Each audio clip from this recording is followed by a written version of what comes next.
Hello everyone, welcome back to my channel. I really hope कि आप सब बिल्कुल ठीक होंगे और आप सभी की दिवाली बहुत अच्छी रही होगी। हम सब की दिवाली भी बहुत बढ़िया रही, बहुत एंजॉय किया, सबके साथ मिले जुले, इतनी सारी बातें हुई, बहुत मज़ा आया। ये जो वीडियो है ये दिवाली के एक दिन पहले का है। इस दिन मैं रात को बैठ कर के थोड़ा सा जो मेरी लास्ट मिनट प्रिपरेशंस होती हैं मैं वो कर रही थी। मंदिर को क्लीन किया, एप्रन लगाए, वहाँ की कालीन चेंज करी, आसन बदले और घर जो था थोड़ा अस्त व्यस्त हो रहा था तो मैंने सोचा कि लॉबी वाला एरिया तो एटलीस्ट मैं क्लीन कर दूँ सो दैट कि मेरा नेक्स्ट डे का काम थोड़ा कम हो जाए। यहाँ पर ये मैंने शॉपिंग करी थी अपने लॉबी वाले एरिया के लिए। सोफ़े के कुछ नए कवर्स लिए थे, टेबल के लिए कवर लिया था डाइनिंग टेबल के लिए और एक बेडशीट ली थी। मैं जनरली टेबल पे एक बेडशीट लगा देती हूँ और उसके ऊपर एक ट्रांसपेरेंट सा कवर लगा देती हूँ। ये बेडशीट ली थी मैंने चढ़ाने के लिए, लेकिन फिर फॉर अ चेंज मैंने एक दूसरी मेरे पास ऑफ वाइट बेडशीट थी जो मैं जनरली ड्राइंग रूम में लगाती हूँ, मैंने इसे लगा दिया था। बट फिर मैं ड्राइंग रूम के लिए दूसरी बेडशीट लाई थी, जब मैंने उसे वहाँ पर लगाया तो वो अच्छी नहीं लग रही थी, तो वापस से प्लान में चेंज हुआ और ऑफ वाइट वाली बेडशीट को वापस से ड्राइंग रूम में डाला और जो बेडशीट मैं टेबल के लिए लाई थी उसे ही लगाया था। तो यहाँ पर सारी क्लीनिंग्स हो गई हैं, सारी सेटिंग मैंने कर दी थी, बड़ा सुकून मिल रहा था और बहुत अच्छा लग रहा था सच में। ये हो गया है नेक्स्ट डे यानी दिवाली वाला डे। तो सबसे पहले मॉर्निंग में ब्रेकफास्ट में बने थे पकौड़े। सो उससे पहले जो है मैंने सारा आंगन वगैरह क्लीन कर लिया था और काफ़ी सारा टाइम हमको उसमें लग गया था। फिर दिन में मैंने बनाया था झोली भात जो हमारे लिए सबसे इजी होता है और सबको पसंद भी आ जाता है। साथ साथ में मैंने बड़े के लिए उड़द की दाल भिगा दी थी और मालपुए बनाने थे तो उसका बैटर भिगो कर रख दिया था, साथ में छोले भी भिगा दिए थे। और इसके साथ साथ चल रही थी प्रिपरेशंस। मैंने कुछ जो डेकोरेटिव आइटम्स मंगाए थे वो लगा कर रख दिए थे। यहाँ पर कुशन के कवर्स लग गए थे और जो भी बेडशीट्स वगैरह चेंज करनी थी ड्राइंग रूम की, अपने रूम की, यहाँ पर वो सारी चीज़ें कर दी। और बाहर पे एक जो हम ड्राई फ्रूट्स रखते हैं वो भी रख दिए थे। यहाँ मेरे हस्बैंड और मेरी बेटी मिल कर के माला बना रहे थे लक्ष्मी माता के लिए और दरवाज़ों के लिए। ये हमारी लक्ष्मी माता को माला मैंने चढ़ा दी है, बहुत ही खूबसूरत माला बनाई थी और साथ में एक लाइट वाली माला भी लगा दी थी। यहाँ पे फिर मैं बनाने लग गई थी अपनी रंगोली। इस बार थोड़ा इत्मीनान से रंगोली बनाई थी तो मुझे बहुत ही अच्छी लग रही है, आप बताइएगा कैसी बनी है। ये शुभी की भी बहुत ही प्यारी सी रंगोली बन रही है।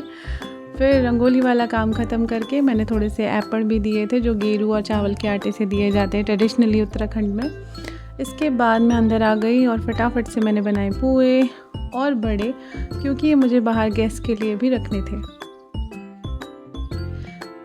सारी चीज़ों को जल्दी जल्दी से प्रिपेयर किया और इसके बाद उन्हें रख दिया था मैंने बाहर गेस्ट के लिए।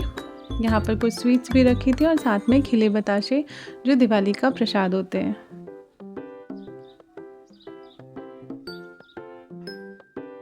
सेटिंग्स कैसी लग रही हैं, डेकोरेशंस कैसी लग रही हैं, ये ज़रूर बताइएगा।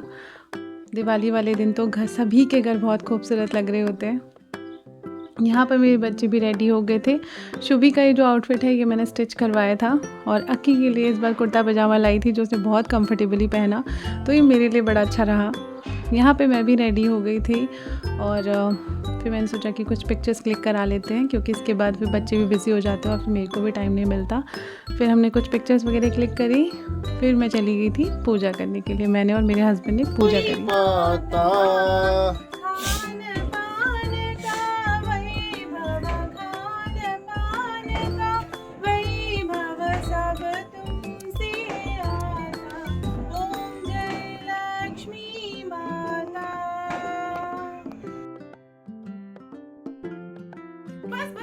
पूजा के टाइम पर ही जेंट्स की जो टोली थी वो आ गई थी दिवाली मिलने के लिए और इसके बाद हमने कुछ और पिक्चर्स क्लिक कराई। फिर मैं बाहर आ गई थी, कुछ पिक्चर्स वीडियोस बना रही थी मैं, तब तक मैंने देखा कि आंटी लोग भी आ गए। मैं थोड़ा लेट हो गई थी क्योंकि मुझे पता नहीं चला, तो बड़ा अच्छा लगा, सब लोग आ गए। फिर हमने बहुत एंजॉय किया, सब ने मेरी माता रानी के दर्शन किए।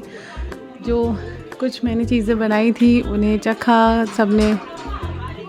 सभी आंटी लोग हमेशा मुझसे यही कहते हैं कि मेरी जो माता रानी है वो बिल्कुल मेरी जैसी लगती है।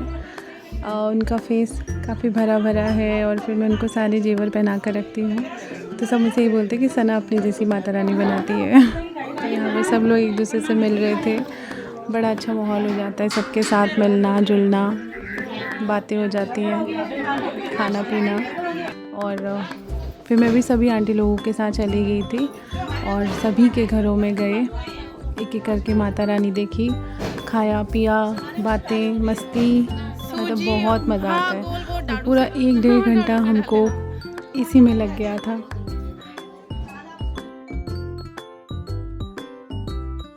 यहाँ पर मैं आ गई थी सरिता भाभी के घर। तो सरिता भाभी के साथ मेरी बड़ी अच्छी बॉन्डिंग है। हम उनके घर आ गए थे सारे ही लोग। भाभी की माता रानी भी बहुत ही खूबसूरत लग रही थी। हम सभी ने वहाँ पर भी कुछ खाते रह रहे थे, पिक्चर्स क्लिक हो रही थी और बस मस्तियाँ चल रही थी, बातें चल रही थी। फिर हम निकल गए और दूसरे अपने कॉलोनी वालों के यहाँ पर। तो बट उससे पहले मैंने और भाभी ने आपके साथ में कुछ पिक्चर्स क्लिक कराई और एक ये छोटी सी वीडियो भी बनी थी, तो मैंने सोचा कि इसको भी ऐड कर देती हूँ। ये सभी मेरे लिए एक मेमोरी है और जब हम आगे जाकर इनको देखेंगे तो हमेशा इन पलों को वापस से हम याद करेंगे। दिवाली के दिन जो हैं वो बहुत ही खूबसूरत होते हैं। पहले से इतनी प्रिपरेशंस चल रही होती हैं, पता ही नहीं चलता कब आ गए और कब निकल भी गए। अब तो ऑलमोस्ट दिवाली ख़त्म हो गई है। इसके बाद हम चंपा आंटी के घर आए थे, ये उनके घर की माता रानी थी। फिर साथ साथ में अक्की भी मेरे पीछे पीछे आ गया था दादू के साथ में, और मुझे बोलता कि आप क्यों जा रहे हो सबके घर में, आप अपने घर चलो। बस वही बच्चों की परेशानी। ये संजय भैया लोग के यहाँ की माता रानी है, जो थोड़ी अलग सी और बड़ी यूनिक सी, बड़ी सुंदर सी लग रही थी, तो मैंने उनकी भी पिक्चर्स यहाँ पर क्लिक करी। फिर हम चले गए थे सत्याल आंटी के यहाँ। मतलब और बीच बीच में हम बहुत जगह गए, मैंने सब जगह की वीडियोस नहीं बनाई क्योंकि अक्की के साथ पॉसिबल भी नहीं हो रहा था। ये आंटी के घर के जो लड्डू हैं ना मूंगफली वाले, ये मेरे बहुत ही फेवरेट हैं। तो मैं हमेशा जब वहाँ जाती तो मैं मतलब जब आंटी बनाती तो हम खाते ही हमेशा। और साथ साथ में दिवाली की आतिशबाजियाँ। ये वाली माता रानी का जो मुखौटा था ना, ये बड़ा सुंदर लग रहा था, कुछ ऐसा लग रहा था जैसे संगमरमर का है, बहुत ही सुंदर था। फिर एक एक करके हम और लोगों के घर भी जा रहे थे। कुछ लोगों के घर जो मंदिर है ना वो माउंटी में है, तो सबकी मजाक चलती है कि देखो अभी हम पूर्णागिरी की चढ़ाई चढ़ रहे हैं, कोई बोलता है वैष्णो देवी की चढ़ाई चढ़ रहे हैं, तो इस तरह से। और सभी के घरों की डेकोरेशन देखिए आप कितनी खूबसूरत लग रही है, बहुत सुंदर डेकोरेशन करी हुई थी सब लोगों ने, सबके घर एकदम चमक रहे थे। फिर हम कुछ जगह थोड़ी देर और बैठे, बातें करी, खाया पिया, फिर हम घर आ गए थे। यहाँ पर हम घर आने लग गए थे। घर आकर के शुभी मेरा वेट कर रही थी, तो मैंने कुछ पिक्चर्स शुभी के साथ क्लिक करी, बाकी सब तो चेंज कर चुके होते हैं। इसके बाद हम अंदर आ गए थे और हमने फिर खाने पीने की तैयारी शुरू करी। शुभी अपना आउटफिट दिखा रही थी, ये मैंने अलग से इसका स्टिच करवाया था। और ये है कि इसको अपने कपड़े इतने पसंद आ गए कि उतारने को नहीं तैयार हो रहा था। उसके पापा कर रहे जल नहीं थी और वो हंस रहे थे वहाँ से सुन के उसको। फिर बड़ी मुश्किल से उसको समझाया बुझाया, फिर खाना वाना खाया हम सब ने बैठ करके। तो बस इसी के साथ ये वीडियो मैं यहीं पर एंड कर रही हूँ। आई रियली होप कि आपको ये ब्लॉग अच्छा लगा होगा, दिवाली ब्लॉग। अगर अच्छा लगा है then please do like share and subscribe to my channel. और आगे भी ऐसे ही अच्छे अच्छे ब्लॉग्स के लिए बने रहिए मेरे साथ, एंड प्लीज़ सब्सक्राइब ज़रूर करना। Bye, take care.